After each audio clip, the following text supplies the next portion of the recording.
अभी ये वो चैट है, इंस्टाग्राम चैट जो मैंने उनके साथ की थी। स्कूल के बारे में पूछना है। एडमिशन बोले तो नहीं लिया जा रहा है। अथर्वा बहुत हाइपर है, इसलिए उसी के बारे में पूछना था। फर्स्ट दिन ही कंप्लेन आना स्टार्ट हो गया। उसकी मैम ने जवाब दे दिया कि दूसरे स्कूल में उसको डाल सकते हैं, हम लोग कैसे उसको ले आए। और अभी उसको सच नहीं बोला गया। अगर सच बोला जाएगा तो पता नहीं एकदम उसको वहाँ से स्कूल से हटा ही ना दे, तो डर लग रहा है। लेकिन सच ना बोलूँ तो भी ऐसा भी नहीं हो सकता, सच तो बोलना ही पड़ेगा। आज फर्स्ट दिन ही मतलब दुखी होके आना पड़ा कि मुझे मालूम था, कहीं ना कहीं मालूम था कि अथर्वा के साथ भी कुछ ऐसा ही होने वाला है। लेकिन फिर भी अपने मन को समझाया था मैंने कि हो सकता है ऐसा ही हो, लेकिन फिर भी ऐसा हुआ। कल मैं अकेले जा रही हूँ अपने बच्चे को लेके। स्कूल में आई हूँ, स्कूल वाले लोग सीधे बोल रहे हैं कि हम लोग नहीं ले सकते हैं। कल मैनेजमेंट से बात करने के लिए बोला है। साफ ही बोल रही है कि मैनेजमेंट भी यही बोलेगा कि इस बच्चे को इस एडमिशन ही क्यों दिया है ऐसे स्कूल। शेडो टीचर के लिए वो राजी ही नहीं हो रही है, बोल रही है कि हम लोग पेरेंट्स को अलाउ नहीं करेंगे। सीधे ही बोल रही है कि दादर में स्पेशल चाइल्ड के लिए स्पेशल स्कूल है, वहाँ जाओ। हायर अथॉरिटी जो आप बोल रही है, ये कैसे होता है, क्या होता है, इसके बारे में मुझे भी नहीं मालूम है। क्या करूँ उसके लिए मैं? जो कि मैक्सिमम पेरेंट को ये चीज़ पता नहीं होती है कि हायर अथॉरिटी क्या है, कैसे कांटेक्ट करना है। ये मैं आपको आगे वीडियो में बताऊंगी। अथर्वा बहुत हाइपर है, बोले तो एक जगह पे बैठता ही नहीं है यहाँ भी। जो कि मैक्सिमम ऑटिस्टिक बच्चों का स्टार्टिंग का जो सिचुएशन होता है वो ऐसा ही होता है। बीच में मैंने उनको ये भेजा था, ये जो कि मैंने कम्युनिटी पोस्ट में भी डाला है, आप वहाँ जाके चेक कर सकते हो। Rights in India for autistic children with special needs, तो वो भी उन्होंने स्कूल में जाके शो किया था। तो कहीं ना कहीं इन चीज़ों से फ़र्क तो ज़रूर पड़ रहा था। ये वाली लाइन आप ध्यान से सुनिएगा गाइस। मैंने उनके सामने हाई अथॉरिटी के बारे में बोला था तो किसी का आवाज़ नहीं निकला था। फिर तो ये मैंने उनको बोला था कि फाइनली अगर मैनेजमेंट नहीं मानता है तो फाइनली आप बोलिएगा कि हम फिर हायर अथॉरिटी में जाएंगे। तो ये खुद बोल रही हैं कि इसके बाद उनका आवाज़ नहीं निकला था। तो इसके आगे जो है एंड में मैं आपको बताती हूँ। बोले तो आज इतना सब कुछ बोला है कि माइंड हमेशा वही दिमाग में ही चलता रहता है, इतना सब कुछ बोले हैं वो लोग। तो यहाँ से ये बात तो देखो, मेरे साथ भी यही हुआ था, इनके साथ भी यही हुआ था। यहाँ से आपको इनकी आवाज़ से वो चीज़ फील हो रही है कि कितना अनकंफर्टेबल हैं। बट यहाँ पे एक चीज़ ध्यान देने लायक है कि इतना डरने के बावजूद भी ये जो ऑटिज़म मदर हैं ये रुकी नहीं। जैसे जैसे इनको मैंने गाइड किया, मुझे बहुत अच्छा लग रहा था कि वो ठीक वैसे एग्जीक्यूट कर रही थी वहाँ पे। और मतलब सब कुछ बिना डरे, मतलब डर इनके अंदर था लेकिन उस डर को उन्होंने अपने डिसीजन पे और जो वो करने जा रही है ना उसके ऊपर हावी नहीं होने दिया। तो यही चीज़ चाहिए सब मदर से, और यहीं पे लोग जो है वो गिव अप कर देते हैं, जो कि इन्होंने नहीं किया। एंड फाइनल रिजल्ट मैं आपको बताती हूँ। तो ये लास्ट है। आज सैटरडे छुट्टी है लेकिन फिर भी मैं जा रही हूँ। आज पेरेंट्स मीटिंग वो लोग ने रखा है लेकिन मुझे नहीं बुलाया था। स्कूल में गई थी, प्रिंसिपल ने बोला नर्सरी में डालने के लिए। जब मैंने बोला कि आप मुझे बोल रही थी लिखने के लिए, आप खुद ही लिख के दो कि आप मेरे बच्चे को किस बेसिक पे स्कूल से निकालना चाहती हो, तो उसने बोला कि रहने दो। हम लोग ने बैठ के सोचा, ये हल निकाला कि आपके बच्चे को तो एजुकेशन में जैसे मतलब ही नहीं है, बैठेगा तो पढ़ेगा ही नहीं, हाँ बच्चे नर्सरी में डाल दो। तो मैं बोली कि ठीक है नर्सरी में भी चलेगा। यहाँ पे देखो, स्कूल को धीरे धीरे सब समझ में आ गया कि इस लेडी को पूरी जानकारी है जो भी ऑटिज्म के रूल रेगुलेशन है, तो हम लोग इसको बेवकूफ़ नहीं बना सकते हैं। तो एंड में जाके वो लोग अल्टीमेटली धीरे धीरे मानने लग गए। अब ये जो है,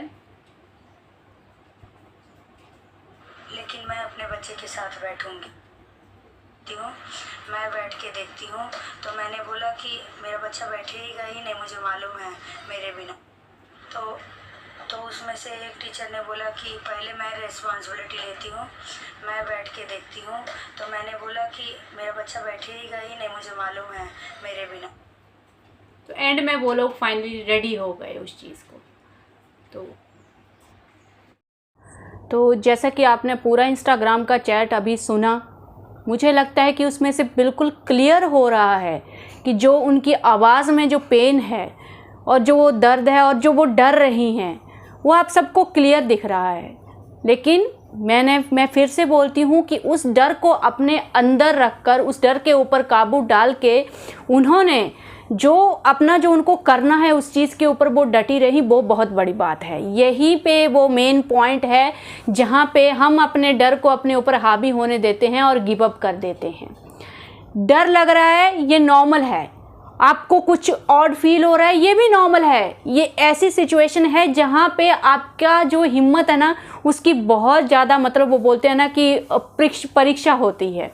तो इस परीक्षा में आपको पास होना होता है, और एक बार अगर आप फाइट करके जीत जाते हो गाइस, तो इतना स्ट्रांग आप महसूस करते हो ना, तो वो जो आप पब्लिक प्लेस में जाके आपको डर लगता है अपने बच्चों को दिखाने में, तो वो सब चीज़ें तब निकलती हैं। एक्चुअली स्कूल में इतने बच्चों के बीच में आपका बच्चा रहता है, नॉर्मल पेरेंट्स आपके बच्चे को देखते हैं, नॉर्मल पेरेंट आपसे क्वेश्चनिंग करते हैं कि बच्चे को क्या प्रॉब्लम है, आप नॉर्मल पेरेंट्स के साथ कनेक्ट करते हो, तो वो चीज़ बहुत ज़्यादा हेल्प करती है आपको उस डर से बाहर निकलने के लिए।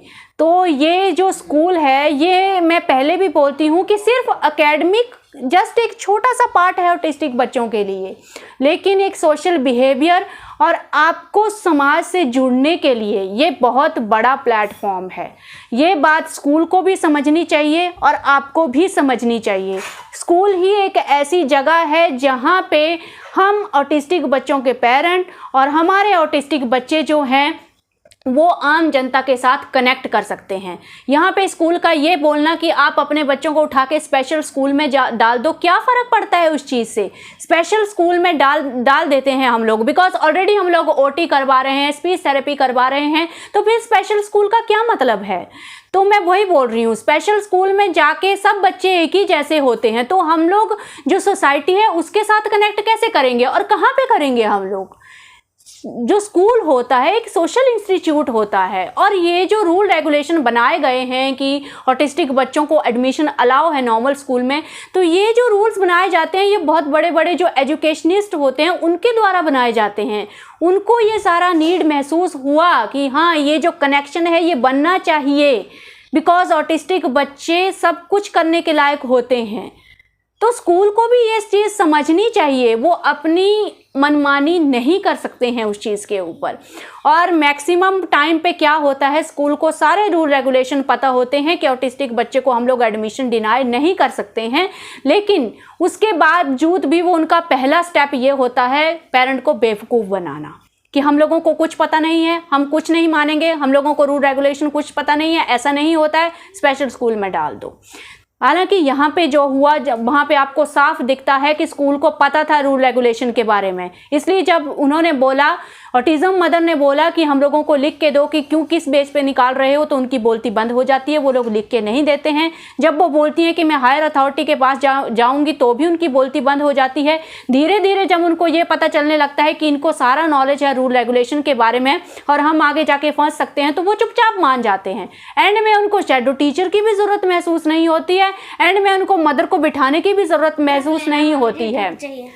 ये लो, किसी चीज़ की ज़रूरत महसूस नहीं होती है, कंफर्टेबल हैं, हम लोग खुद संभालेंगे आपके बच्चे को, मैं रिस्पॉन्सिबिलिटी लेती हूँ, मैं टीचर बोल रही है कि मैं संभालूंगी। आप सोचो कहाँ से किस लेवल पे स्टार्टिंग में वो थे कि नहीं स्पेशल स्कूल में डालो, हम लोग नहीं संभाल सकते हैं, और एंड में किस बेस पे आ गए, नहीं पेरेंट भी नहीं चाहिए, शैडो टीचर भी नहीं चाहिए, हम संभाल लेंगे। व्हाट इज़ दिस यार? तो ये मैं आपको क्लियर करना चाहती हूँ, और आज इस केस की वजह से ये चीज़ मैं आपके सामने प्रूफ कर रही हूँ, इस चीज़ को आपको ये बिलीव दिलाने के लिए कि ये रूल्स हैं, ये राइट्स हैं ऑटिस्टिक बच्चों के, और ये तभी मिलेंगे जब आप क्लेम करोगे उस राइट के ऊपर। अब ये आपको आपके ऊपर डिपेंड करता है। आपको स्कूल के साथ आर्गुमेंट करने का ज़रूरत ही नहीं है। आप सीधे जाइए एडमिशन के साथ अपने बच्चे का जो ऑटिज्म का जो भी रिपोर्ट है, डायग्नोसिस है, वो एडमिशन फॉर्म के साथ लगाइए और सीधा बोलिए कि मेरा बच्चा ऑटिस्टिक है और इसको एडमिशन मिलना चाहिए। इसी के सपोर्ट में मैंने एक कम्युनिटी पोस्ट में डॉक्यूमेंट पोस्ट किया है, वो भी आप दिखा सकते हो। इंडियन गवर्नमेंट का वो डॉक्यूमेंट है और सीधा बोल सकते हो। अगर स्कूल फिर भी आपको बेवकूफ़ बनाने का कोशिश करता है तो आप बोलिए कि हम लोगों को पता है ये चीज़ कि इनको एडमिशन मिलता है, और अगर आप लोग नहीं देते हो तो या तो अपनी मैनेजमेंट से बात करवाइए। एंड में देखो उन्होंने मैनेजमेंट से भी बात नहीं करवाई, खुद ही सब कुछ कर लिया कि कहीं जाने का ज़रूरत नहीं है, हम एडमिशन दे देंगे। और मैं बोलती हूँ कि अगर हो सकता है कि कई बार स्कूल को अगर नॉलेज नहीं है ऑटिस्टिक बच्चों के बारे में, स्पेशली जो गांव के स्कूल होते हैं या किसी भी स्कूल में अगर नॉलेज नहीं है, अगर आपको लगता है कि एंड तक भी वो लोग नहीं मान रहे हैं, तब आपको डिस्ट्रिक्ट ऑफिसर के पास जाना पड़ेगा, जो एजुकेशन ऑफिसर होता है। हम लोगों ने एंड में ये प्लान बनाया था, मैंने और मेरे हस्बैंड ने, कि अगर बात नहीं बनती है तो हम लोग सीधा इनका जो डिस्ट्रिक्ट एजुकेशन ऑफिसर है उसको हम लोग मेल लिखेंगे। उसका गूगल में सब होता है, वहाँ से हम लोगों को सारा पता चल गया था कि कौन है एजुकेशन ऑफिसर इनके डिस्ट्रिक्ट का, थाने डिस्ट्रिक्ट का। तो फिर आपके पास वो लास्ट स्टेप है, वहां पे जाइए आप। और आपको ये तो पता चल ही रहा है कि इनके बच्चे की सिचुएशन अभी क्या है, हाइपर है, स्पीच नहीं है। तो इतनी खराब स्टेज के बावजूद स्कूल मान गया एंड में, जो कि मेरे बच्चे का भी सेम सिचुएशन था जब हम लोग एडमिशन में गए थे। तो प्लीज़, ये एक ऑटिस्टिक बच्चे की बात नहीं है। आपने गिव अप कर दिया मतलब बाकी सारे जितने भी ऑटिस्टिक बच्चे हैं ना, उनका नुकसान हो रहा है। बिकॉज आपने गिव अप कर दिया मतलब आपने वो योगदान जो है ना, मतलब सोसाइटी के साथ कनेक्ट करने का, या जो ऑटिज्म की अवेयरनेस जो होनी चाहिए पूरी आम जनता और आम बच्चों में, वहाँ पे आपने अपना हाथ पीछे खींच लिया। तो आप भी एक्सपेक्ट मत करो कि कोई भी आम आदमी आपके बच्चे को हेल्प करेगा उस चीज़ में।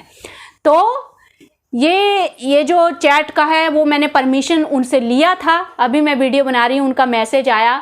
मैंने जो चैट का वीडियो बनाया था उसको मैंने उनके पास भेजा था कि आप कंफर्टेबल हो, तो वो कंफर्टेबल हैं। वो सामने आने के लिए भी कंफर्टेबल थी गाइस, लेकिन प्रॉब्लम ये है कि मैं अभी यूट्यूब पे नई हूँ, मुझे पता नहीं है कि वीडियो कॉन्फ्रेंसिंग जो को अपलोड कैसे करते हैं। अदरवाइज वो आपके सामने आने के लिए रेडी थी, स्कूल का नाम लेने के लिए रेडी थी, उनको कोई प्रॉब्लम नहीं है उस चीज़ में। इतना स्ट्रांग वो लेडी बन चुकी हैं अभी, उनको कोई शर्म नहीं आती, उनको कोई इस चीज़ में कुछ महसूस नहीं होता है। और एंड में अभी वो इतना अच्छा महसूस कर रही हैं, इतना खुश हैं, उनको रियल में लग रहा है कि सच में मैंने फाइट किया और मैं जीत गई उस चीज़ में। तो ये बहुत बड़ी चीज़ है गाइस, ये गलती मत करो। और प्लीज़, ये मेरे आपके हम सब के ऑटिस्टिक बच्चों के लिए ज़रूरी है समाज में ऑटिज़म के लिए अवेयरनेस फैलाना। तभी हम लोगों के दिमाग से डर निकलेगा कि जब हम लोग नहीं रहेंगे तब हमारे बच्चों का क्या होगा। हम खुद ही अपने बच्चों को आइसोलेट करना चाहते हैं तो फिर समाज को किस चीज़ के लिए ब्लेम देते हैं हम लोग। तो प्लीज़, पहले खुद में सुधार लाइए, फिर आप किसी दूसरी बॉडी के ऊपर ब्लेम कीजिए। सो आई होप आप में काफ़ी हिम्मत आई होगी और इस वीडियो से आपको काफ़ी ज़्यादा मोटिवेशन मिली होगी। So thank you for today.